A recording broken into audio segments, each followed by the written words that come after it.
You are wise to ally yourselves with me. Lot Vulan will not stop until Tamriel is destroyed. He has raised an army and forced my brothers to join his crusade. Those who refuse die. He must be stopped for the good of my kind as well as for yours. A dragon's words have power few mortals understand. When we swear an oath, we are bound by it. That is our way. The dragon Yagrandu vowed to aid me in a time of need. We must seek him out and remind him of his oath. I do, but I do not know where he hides. I leave that task to you, as the dragon god of old were known to be accomplished trackers. Seek the aid of a companion who knows this land well, and let them guide you. Now go, hunter. Find Yagrandu. Finding Yagrandu requires a test of skill rather than mere bravery. I am curious to see how you and your companions fare. Yagrandu ran afoul of a powerful dragon hunter in a time before the dragon god. I found him, injured and cornered, and offered my aid. For a price. Knowing that his life was forfeit, he begrudgingly agreed. My kind call it a soul smear, a blood allegiance. It is an unbreakable bond, stronger than any vow uttered by a mortal. Yagrandu is bound to pay his debt by a magic older than any you know. If you find him, he will join our cause.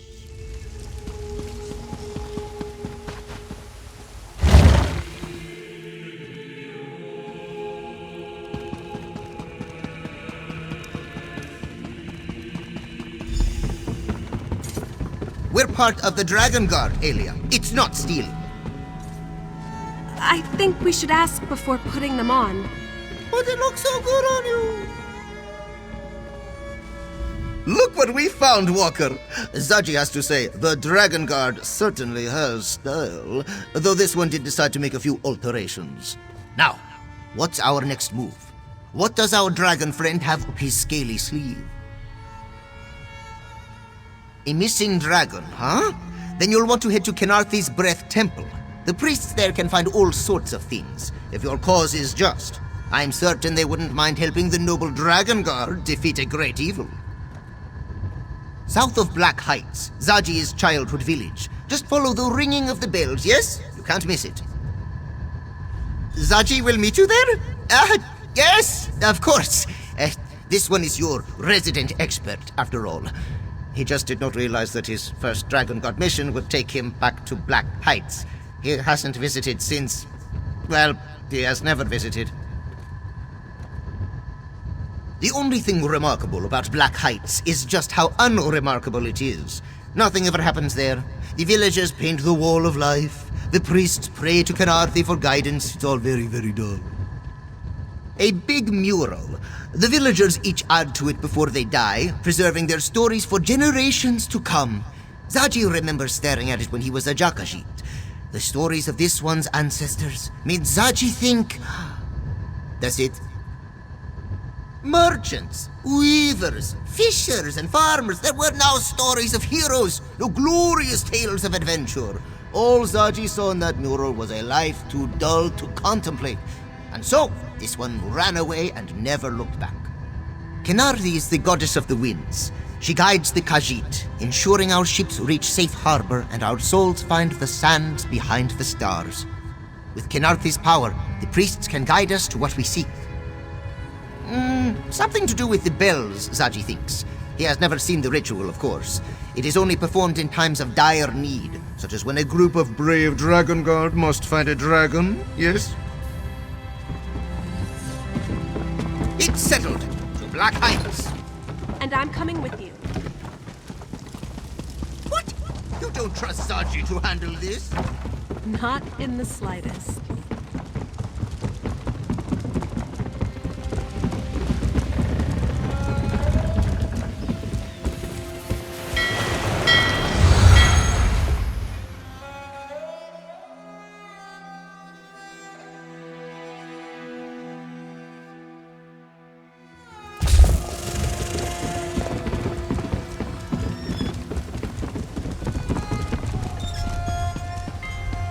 Another ship went down. Got too close to that island off the southern coast. Mark this one's words. That island just is not right.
The Basi has...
What am I going to tell my uncle? His moon sugar, his guard, even my cat, all lost.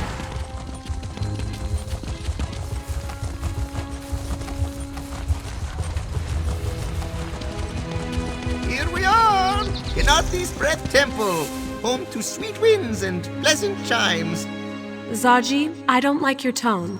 Is there something you're not telling us? Well, this one may not have left home on the best of terms.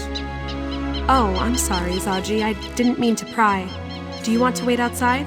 Lovely, Aelia. Your words are as a soothing balm. With you by Zaji's side, he can do anything. Let's venture forth.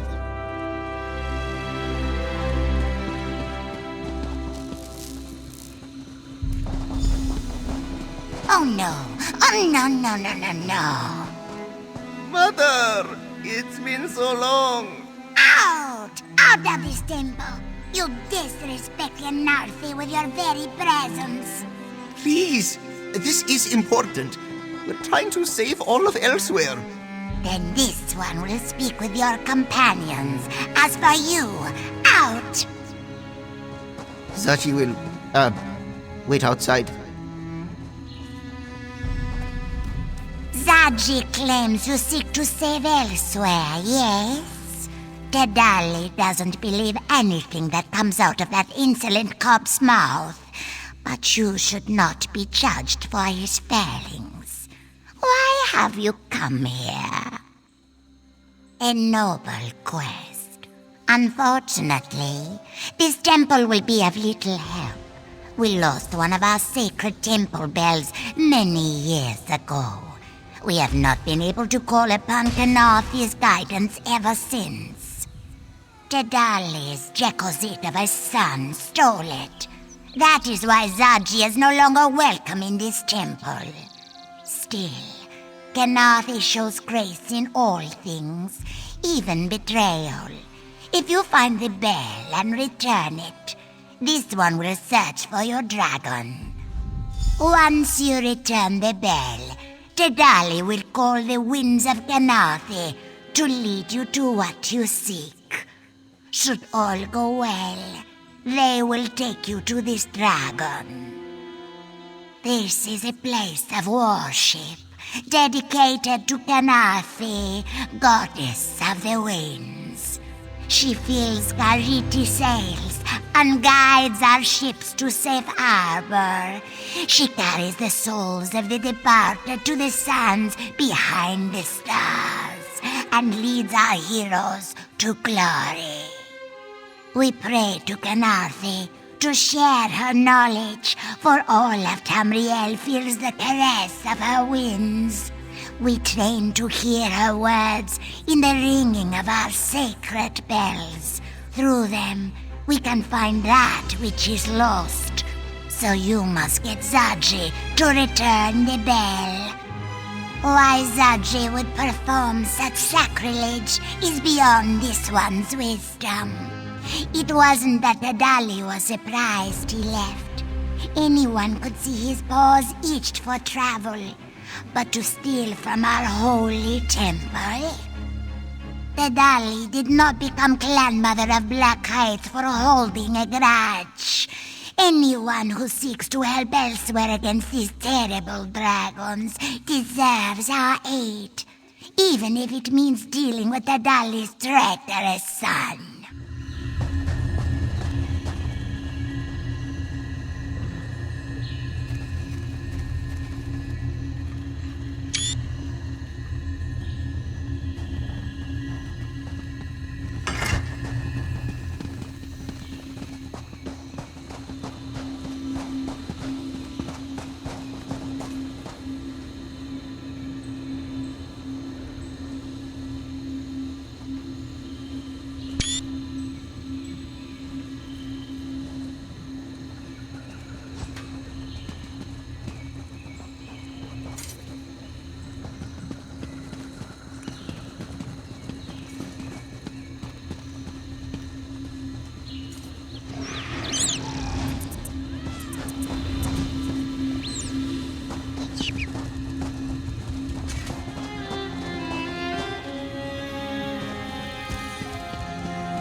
You would think a life devoted to the divines would make Mother a bit more forgiving. Well, what did she say? Zaji had trouble hearing your conversation from the other side of the gate. Stole? That is not the exact word Zaji would use. Regardless, returning it would be tricky. To purchase the perfect pounce, Zaji sold the bell to the Skooma Lord, Bahazar the Bull. Said trade involved certain promises. Zaji happened to mention that the bell could be used to find things, which is entirely true. Of course, this one had no idea how to use the bell in that way. Bazahar was not pleased when he learned this. Murderously so. Zaji has made a point to keep track of Bazahar's movements to avoid a confrontation. For example, he currently hides out in Moonlit Cove. If we want the bell, we'll have to sneak in and steal it back. Moonlit Cove is just south of here, right on the coast. A beautiful place to visit, if you ignore the skooma dealers and the pirates skulking about. The cove's waters are filled with moonlight. Many go to drink from its waters, for its holy properties, you understand. At least they used to. Now a skooma lord has taken over, laying claim to the sacred water and attacking anyone who enters. Bazahar has some harebrained scheme Probably thinks the moonlit water can be used to make more potent moon sugar, which in turn could make more potent skooma. But what does Zaji know about skooma? Less than you might think, yes. No idea. Zaji knows he's there, somewhere, but Zaji has never gone in for a closer look. We'll just have to do what Zaji does best. Improvise! In Zaji's defense, he stole a lot of things that night. Besides, how was he supposed to know the bell was so important? The temple has so many, he just thought Mother would replace it. So Mother claims, but how special can one tiny bell be? Zaji thinks she just wants to punish him, make him run all over Southern Elsewhere to prove how sorry he is. And he will, for the Dragon Guard, but that doesn't mean he will like it.